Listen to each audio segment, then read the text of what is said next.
Have you heard? It's all the rage. The wit, the sense, the jokes. I chortled. I guffawed. I laughed until I choked.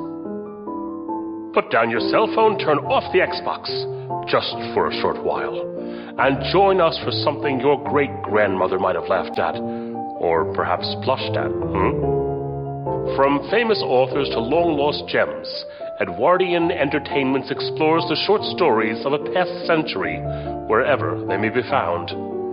Tonight we bring you a tale from the pen of Saki, H.H. Munro, called The Occasional Garden.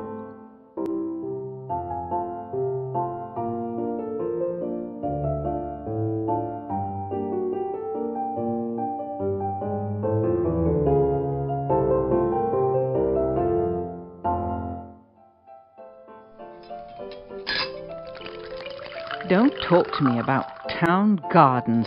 Which means, of course, that I want you to listen to me for an hour or so while I talk about nothing else. You've got a perfectly lovely garden. And such a nice size. Oh, don't. Everyone says it's a nice size, but as a matter of fact, the size is all against it. It's too large to be ignored altogether and treated as a yard, and it's too small to keep giraffes in. Giraffes? You see, if we could keep giraffes or reindeer or some other species of browsing animal there, we could explain the general absence of vegetation by reference to the fauna of the garden. You can't have wapiti and Darwin tulips, you know, so we didn't put down any bulbs last year. What on earth is a wapiti? Sounds like a South Sea island. As it is, we haven't got the wapiti, and the Darwin tulips haven't survived. Oh, all the cats in the neighbourhood hold a parliament in the centre of my poor tulip bed, and that rather forlorn-looking strip that we intended to be a border of alternating geranium and spirea has been utilised by the current regime as a division lobby. A caucus of cats? I shouldn't object so much to ordinary cats, but vegetarian cats are simply too much. They're not? How would one know? They must be vegetarians, my dear, because whatever ravages they may commit among the sweet pea seedlings, they never seem to touch the sparrows. Oh, dear. The one consoling point about our garden is that it's not visible from the drawing room or the smoking room. So unless people are dining or lunching with us, they can't spy out the nakedness of the land. Small mercies. And then, yesterday, you'll never guess what happened. What? Gwenda Pottingdon. Oh, no. Who? Oh, my poor dear. Who or what is a Gwenda, Pottingdon. Oh, she's one of those who is simply the best. Best? At what? Everything. She heard me offer the Paulcote girl lunch if she happened to be up shopping next Wednesday, and of course, Gwenda asked if she might come along too. Whatever will you do? Perhaps a strategic illness. She knows me too well. I still don't see. Gwenda is only coming to gloat over my bedraggled and flowerless borders and to sing the praises of her own detestably over-cultivated garden. I'm sick of being told that it's the envy of the neighbourhood. Just like everything else that belongs to her. Her car, her dinner parties. Even her headaches. They are all superlative. No one else ever had anything like them. And now she's coming on purpose to stare at my few miserable pansies and the gaps in my sweet pea border, and to give me a glowing, full-length description of the rare and sumptuous blooms in her rose garden. My dear Elinor, you would save yourself all this heartburning and a lot of gardener's bills, not to mention sparrow anxieties, simply by paying an annual subscription to the OOSA. I've never heard of it. What is it? The Occasional Oasis Supply Association. The occasional what? Oasis. It exists to meet cases exactly like yours. Cases of backyards that are of no practical use for gardening purposes, but are required to blossom into decorative scenic backgrounds at stated intervals, when a luncheon or a dinner party is contemplated. And how does one join? Supposing, for instance, you have people coming to lunch at 1:30. You just ring up the association at about 10 o'clock the same morning and say, lunch garden. Yes? By 12:45 your yard is carpeted with a strip of velvety turf, with a hedge of lilac or red may, or whatever happens to be in season.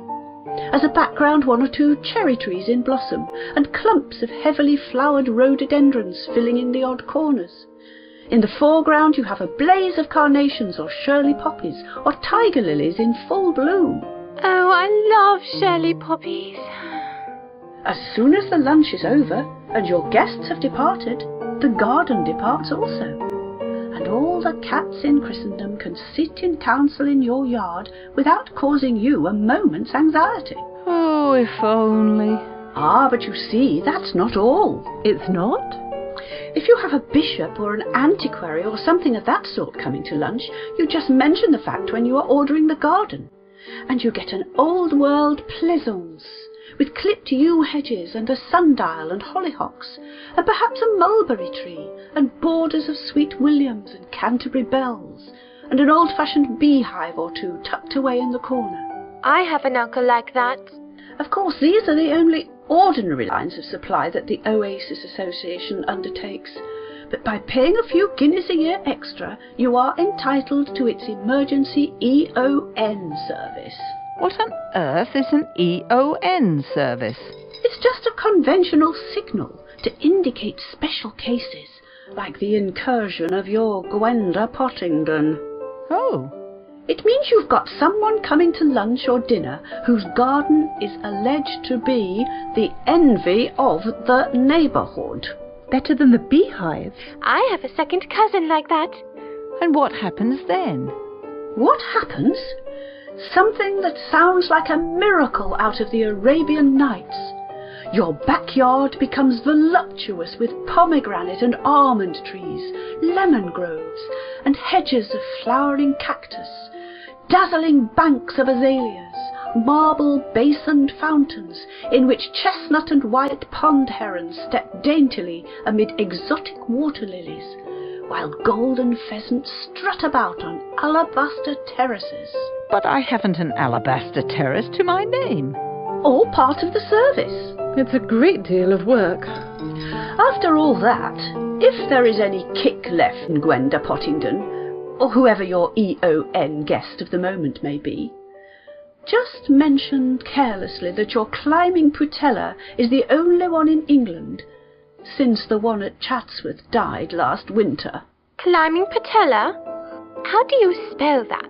Oh, don't fret, there isn't such a thing as a climbing putella. But Gwenda Pottingdon and her kind don't usually know one flower from another without prompting. Oh, quick! The address of the association.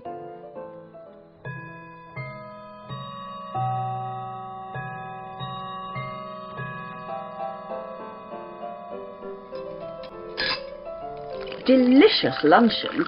Thank you. So, how did your Gwenda encounter go? Splendidly. From the moment she arrived, I could see she had prepared a long succession of eulogistic comments on the wonders of her town garden, with its unrivalled effects of horticultural magnificence. And behold, Yes? her theme was closed in on every side by the luxuriant hedge of Siberian berberis that the OOSA brought in. Did you get herons? The herons were already spoken for. I had to settle for a pagoda-like enclosure where Japanese sand badgers disported themselves. There is certainly something to be said for sand badgers. And, of course, the pond full of exotic carp. It was quite a wonder. What did she say about it all? I can't say I admire the climbing patella. And anyway, it's not the only one of its kind in England. I happen to know of one in Hampshire. Altogether, it was one of my most successful luncheon parties.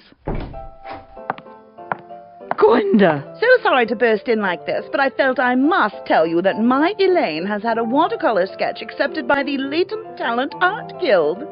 It's to be exhibited at their summer exhibition at the Hackney Gallery. It will be the sensation of the moment in the art world. Hello? What on earth has happened to your garden? Whatever do you mean? Your beautiful garden? Why, it's not there! Oh, goodness! Suffragettes. Suffragettes? Oh? Oh, yes. Didn't you hear about it? They broke in and made hay of the whole thing in about 10 minutes. I was so heartbroken at the havoc that I had the whole place cleared out. What a terrible tragedy! It was lovely. Oh, I was quite tired of it. Simply old hat. I shall have it laid out again on rather more elaborate lines. Oh? I see. You came to tell me something? Nothing. I'm sure I should leave you.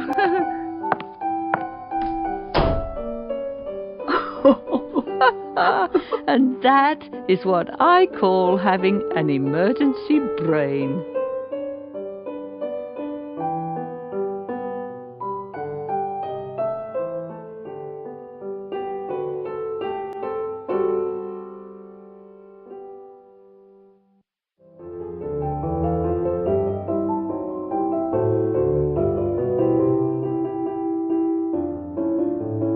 Once again, we must sign off. And go our separate ways.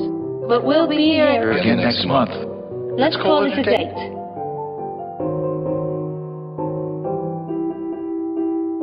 The Occasional Garden was produced by James Sedgwick of Scattered Sounds Productions.